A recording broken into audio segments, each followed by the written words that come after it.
Hello and welcome to Business Daily on Trust Television. This is the program where we'll bring you up to speed with updates in the world of business, commerce, trade. The Nigerian economy and the stock market is not left out.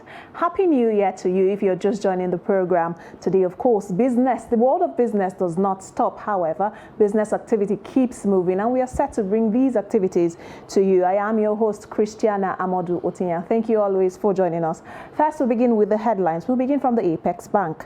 The central bank is pushing its cashless policy as the Apex Bank says that the use of cash will slow down by the year 2025. Now, on the mining front, Minister of Mines and Steel Development calls for sector de-risking to attract investments. We'll give you more on the stories during the business roundup segment of the program. I'll take a short breather. When I come back, time to go into the stock market. Please stay with us.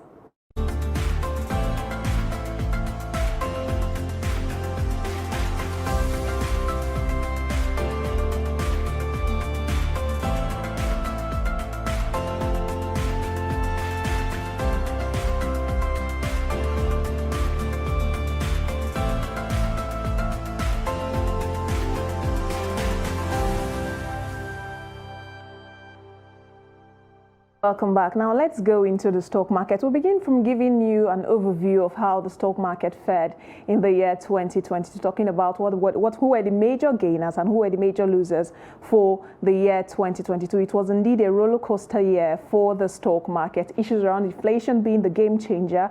What the move also from central bankers across the world did affect what we saw play out in the stock market in the year 2022. The biggest winner in terms of stock markets around the world for the year 2022 was Brazil. We saw Brazil come up as the best performing stock market in the year 2022. If we have that, let's quickly take that up. And we saw at the bottom part of that chart, we saw countries like Russia also being at the bottom part of the worst performers for the year 2022 in the stock market across the world. Zambia emerged as the best performing stock exchange in Africa. The Nigerian stock market also stayed largely bullish, talking about the performance in the year 2022. There you have it now. Brazil, India emerged second on that list, and we saw Russia finished as the worst performer, talking about what's happening with the situation, the conflict situation in that region. Zambia, like I rightly said, was Africa's best performing stock market. Now let's go over now to the Nigeria exchange and see how the exchange opened the year 2023. Now the Nigerian equities opened on a very bright note for the year 2023, as we saw the benchmark all-share index advanced by 0.67% to close at 51,595.66. That's the highest point the Nigeria exchange has hit since the 22nd of July 2022. On activity levels, we saw a total volume of 321.67 million shares, valued at 4.35 billion naira, changed hands in 4,122 deals on the floor of the Nigeria exchange. The equity cap settled at 28.10 trillion naira, and we're seeing the all-share index, the benchmark all-share index, hitting the 51,000 mark. So we're seeing that the Nigerian stock market is remaining resilient. And like I was speaking to a professor of capital market, he did say that we're seeing a lot of local participation in the local buzz here in Nigeria. Let's go over now to other markets in Africa that we monitor on the program, talking about the JSE in South Africa. We saw the JSE open bullish, open in the green, up 0.48%. However, for Ghana, we are seeing the Ghanaian bourse still largely unchanged at 2,444, as you can see right there. Let's go over now to Wall Street. Now, global markets will be looking for insights into the central bank's thought process when it comes to interest rate and the state of the health of the U.S. economy. And we're seeing that translate into the index here that you can see from the U.S. markets. Now, stock futures inched higher on Tuesday as Wall Street started 2023 on a sour note, and that these red arrows you're seeing here indicates that the markets in Wall Street, the indexes you can see here, are finishing largely downwards from the Dow Jones Industrial Average, the S&P 500, and the tech-heavy Nasdaq there, down 0.76%. Going over to European markets now, markets climbed Wednesday with investors looking ahead to the release of more U.S. economic data, plus the latest minutes from the U.S. Federal Reserve most recent policy meeting. So it's indeed a sea of green for European market. The FTSE 100, the CAC 1 in France, and the DAX in Germany up 0.87%. there. And for Europe, there are still fears around the recession. There's also the fears around the global recession, with the IMF saying that there's going to be a lot of countries, a lot of people slipping into recession, and that means poverty is going to increase because the living standards definitely will not go up. Disposable income is also not increasing, and there are really recessionary fears here and there for investors, and investors in the stock market are pricing into these fears. Now, going over to Asia, Hong Kong shares led gains in the Asia Pacific region as investors look ahead to the Fed minutes for the last meeting in the year 2022. So in Asia, we are seeing 2 reds and 1 green, and the green there from mainland China, talking about the Shanghai Composite, up 0.22%. Going over now to the commodities chart, let's see what's happening in that market. Oil prices held their ground Wednesday after tumbling in the previous session as markets braced for minutes from the U.S. Federal Reserve's December policy meeting. Gold prices are also still looking at what to expect from the minutes of the policy meeting of the U.S. Federal Reserve. Oil is doing $81.64 per barrel. Remember, Brent crude is the international benchmark for crude oil. For the bullion, $1,854 per ounce. And for agro commodities, we are seeing the palm oil is in the red. Cocoa is also in the red, down 1.08% there at $2,572. So we have more of reds here on this chart, and we have just 2 greens, and that's coming in from what we are seeing with gold and also the movement we are seeing in the wheat market. Remember, the grain market was severely affected by the conflict situation we are seeing happening in Europe. Going over now to crypto watch, let's see what's happening with cryptocurrencies. Bitcoin $16,862 there, up 1.19%. Ethereum is at $1,250.28, and for the Binance coin, $255, up 3.59%. The crypto market also had its fair share in the year 2022, which is also coming into the year 2023, and these markets are looking for cues as to when the sun will come up and there will be some sort of sunshine for these markets. That's the much we can take for the numbers from the stock market on the program today. However, let's take a look at some business stories. Bank of Nigeria says the use of cash will naturally slow by 2025. In its Payments Visions 2025 document, the CBN said by 2025, Nigeria aspires to have a cashless and efficient electronic payment system infrastructure that facilitates financial services in all sectors of the economy. It also noted that it intends to provide secured, reliable, and user-centric financial solutions in compliance with international standards. According to the CBN document obtained from its website, the Nigerian payments landscape has many options that have displaced cash in recent times, including electronic bill payment, mobile phone top-up, and mobile and instant payments. Minister of Mining and Steel Development, Leko Adigbite, has emphasized the need to de-risk the mining sector to attract local and international investors. He explained that mining is a very risky venture, hence the government needs to de-risk that sector by investing in its own money into exploration and acquisition of data that will drive people to the sector. Adigbite, who spoke on Tuesday in Abuja, however, added that a huge step is already being taken by President Muhammadu Buhari, especially in 2017. According to Adigbite, the mining industry contributes a giant leap to the GDP compared to what it permitted in the past. There's Business Roundup, giving you stories from the world of business. The focal point of the program today will be on the 2023 budget that was signed by President Muhammadu Buhari, 21.83 trillion naira. President Buhari did say, of course, that's the last budget we are going to get from him with the elections for the year 2023, especially in sight. I'm being joined on the program today by Dr. Emeka Okengu. He is a renowned economist, and he will be speaking to some of the issues that we have seen come up from the 2023 budget. As I speak now, the Minister of Finance, Dr. Zainab Ahmed, she's speaking to pressmen and also stakeholders, giving a breakdown of the 2023 budget. And the budget is christened Budget of Fiscal Consolidation and Transition. Doctor, what are your thoughts in 1 minute before I come to join you on the other end? Fiscal consolidation and transition for the 2023 budget. How are we going to be consolidating when we're not building synergies?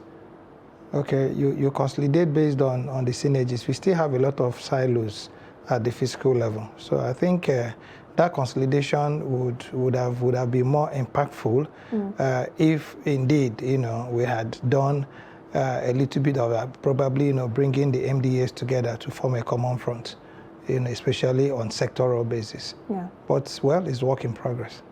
Okay, work in progress. I like that slant that you ended on. However, the conversation promises to be insightful. So we'll take a short break. When we return, we'll continue the conversation on the budgetary process of Nigeria. Many say the bane comes in the implementation process, but would that be the case for the year 2023, the budget for the year 2023? You get to find out from my guest. Please stay with us.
TV, documenting the Nigerian story.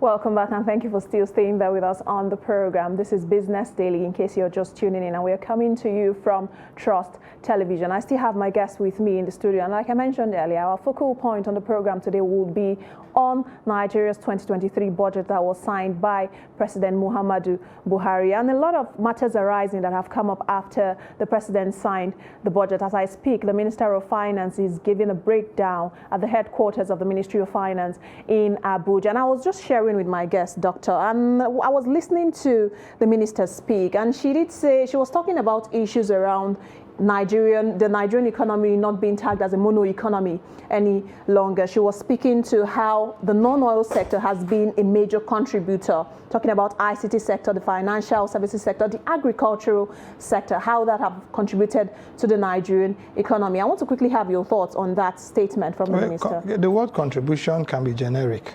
Okay, so it depends on how you're using it. You can contribute in real value or contribute, generically. Okay, because if you're talking about contributing in real value, then how has this contribution been able to reduce, the dependence of ways and means? Okay, which is grown in leaps and bounds to the point that it's almost, it almost became unlawful, if you were, to put it mildly.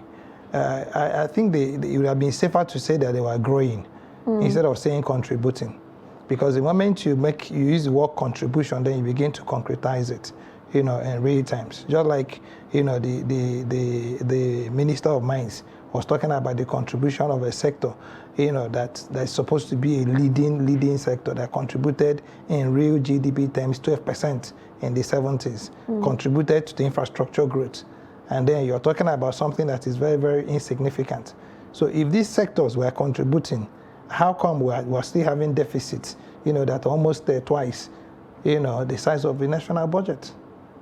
That would be my query. Doctor, I want to still stay on the line of the Ways and Means with you. And the President did mention the Ways and Means financing. And we have seen a lot of back and forth, especially with regards to this. He urged the legislature to reconsider its stance on its proposal to securitize the federal government's outstanding Ways and Means balance of the Central Bank of Nigeria. And we listened to the President speaking on that. Let's quickly take this report of the President signing the budget and also what the head of the Senate also said.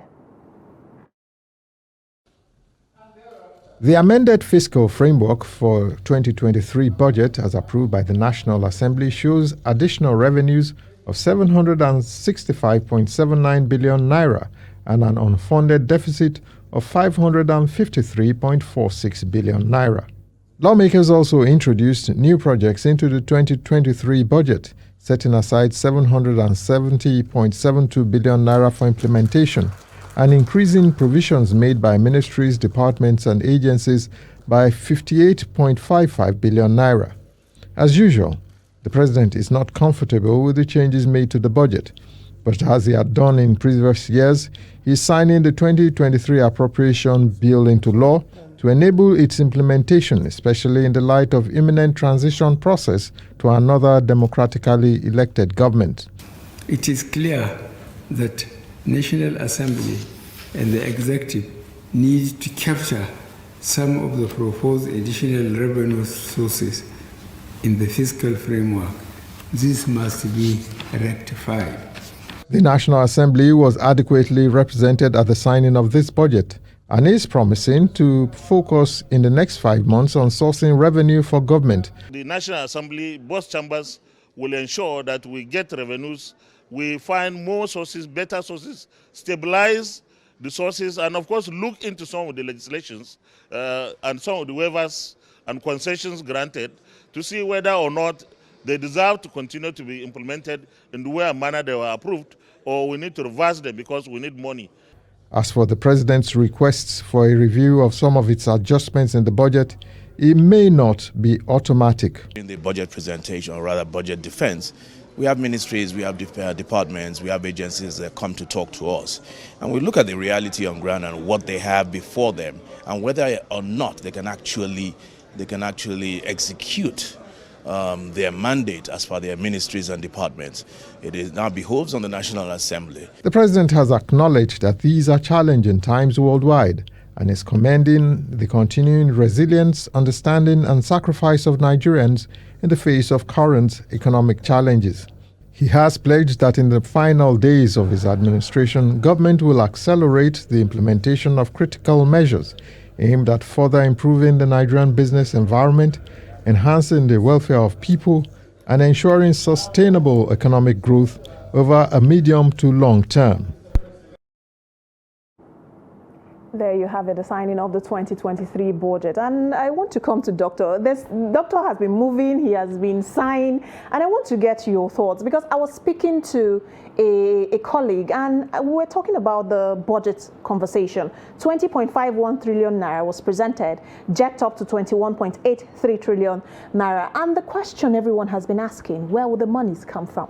Well, the question is even added to that is, why now when you have 180 days to wind down?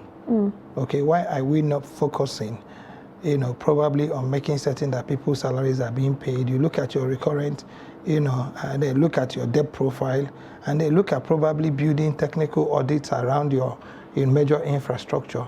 And then because the president keeps saying that government is a continuum, you don't have to complete everything. Nigeria is not going to end, after this administration, exits. So what we should have just simply done is to follow that mantra of Mr. President about the continuum, and then be able to say, okay, fine, what mightn't wait for the new administration will be, workers' wages and recurrent expenditure. And remember that even under recurrent expenditure, it's just not only wages there. There are still procurements, okay, that you can do. So government will keep running. Government can run under recurrent. So I thought that the focus of this last budget should have been on the recurrent expenditure. And then, of course, your statutory transfers. But the president was also emphatic. I mean, he was very insistent. He didn't on making certain that those additions were resolved. Okay, he said that they must. Yes. Okay, it wasn't a plea. Yes. It was more or less a demand. Okay, that if you don't do this, then there are chances that this is not going to be working out. That's one. Two, you have already in this budget 12 trillion out of 21 trillion as deficit. 6 trillion, okay, as debt payment, yes. okay, Debt servicing. debt servicing. Then that gives you about 18 trillion. Do you understand what I'm saying? Mm-hmm. Of monies first you don't have and monies you must pay. Mm-hmm. So technically what you're left with, is your, capital expenditure of about 5 trillion. And so it's looking as if you have not been able to securitize the ways and means from central bank, and the Senate is insisting for us to be able to do this, to approve it, we need to know against what this expenditure has been made. Yes. Now, we've not been able to raise any foreign loans in the past couple of years, or at least in the past 1 year or thereabout. I don't see any foreign loans. The Chinese loans are not forthcoming. European Union is not even giving. Now, we've been depending on central bank, and this is how these, ways and means, ballooned, out of structure. Yes. Now, question will be, one, where are you going to find this money? And then the Senate President is talking about, concessions given to people. Okay, what are these concessions? Because if you don't give these concessions, how are you going to be driving investment in? Yes. Okay, because the essence of the concessions is to be able Attract to, investors attract investors. So it's really, we are really on slippery grounds, as it were. And then the other sectors that we should have, somebody is talking about agriculture. Where is the food coming from? We are food insufficient now. Everybody knows that. Okay, we are food insecure. I mean, people are not able to go to the farm. So where is agriculture? Are we planting in the skies? The other sector that is supposed to be, contributing, which is the mining sector, what activities, really unreal are actually going on there? Ajokuta hasn't functioned. It's going to be, we've taken it back, we've done this back, we've done that back. And, to be able to get Ajokuta back, we paid a whopping, $493 million.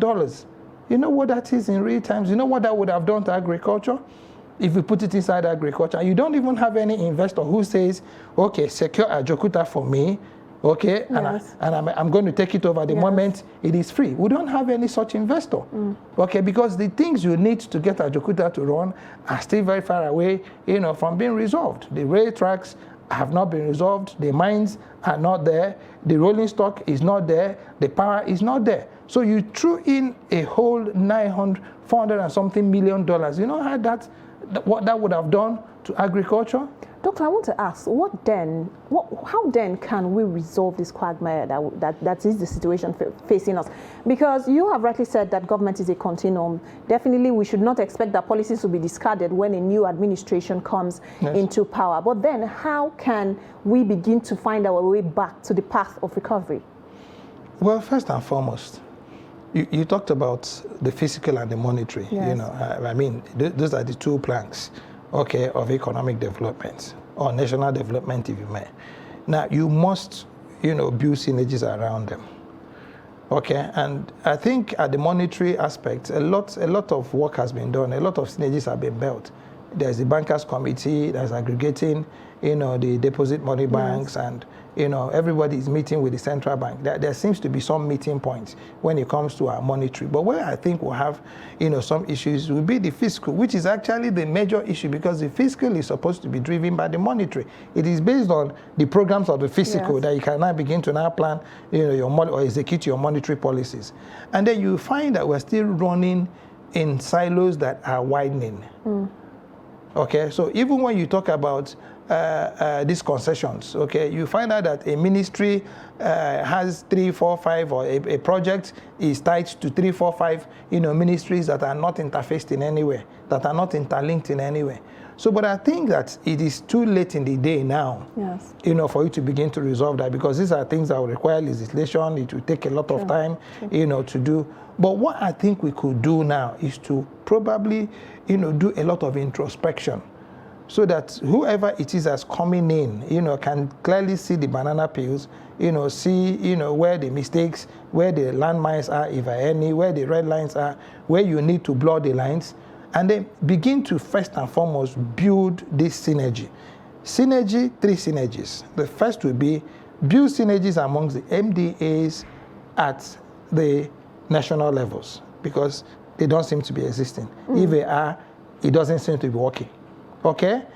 2, build synergies between the national now and the subnational. Okay? And that will be the second synergy. Yes. And then the third synergy will now build a national structure, a national holistic development plan that now begins to now answer to all, the gaps that you've identified. And this is where, for me, science, technology comes into play, comes into focus. Because right now, because of climate change, you have a lot of issues. We've been able to do your rain-fed agriculture. Yes. Okay? Now, that is added to all these other allied challenges like insurrections, insurgencies, criminality, banditry, forced migration, et al. Okay? Yes. Now, most of this can be resolved, using science and technology. But you can't be doing it piecemeal. Okay, now you're looking at the critical infrastructure, and your critical infrastructure, of course, will be your transport infrastructure. Okay, now how are you able to align your major, what you call your major transport infrastructure, okay, to now align to the subnationals and the spokes? Yeah. So these are the kind of things I think if we started, working on, we are certain that by the time a new administration is coming in, there's a clear roadmap on what should be done, when it should be done, how it should be done, and there's not this fire brigade approach we seem to have adopted, that hasn't helped us much. Thank you so much, Doctor. Although I don't see so much optimism from your body language, but I'm sure it will come in as we continue in the new year. Thank you for your time today, Dr. Emeka Okenge, for coming on the program to share your thoughts on the 2023 Thank you budget. so much. It's a pleasure to be here. And that's where we wrap it up for the program today. It is normally said that the best time to act was before now, but the next best time to act is now. Indeed, create synergies to help foster economic prosperity in Nigeria. Don't forget, you can catch up on all our programs on our social media platforms. Get news updates from what's happening in the polity, the world of business, and all around from the country on our social media platforms. I am Christiana Amodu Otinya. Thank you for joining me on the program, and continue to stay safe.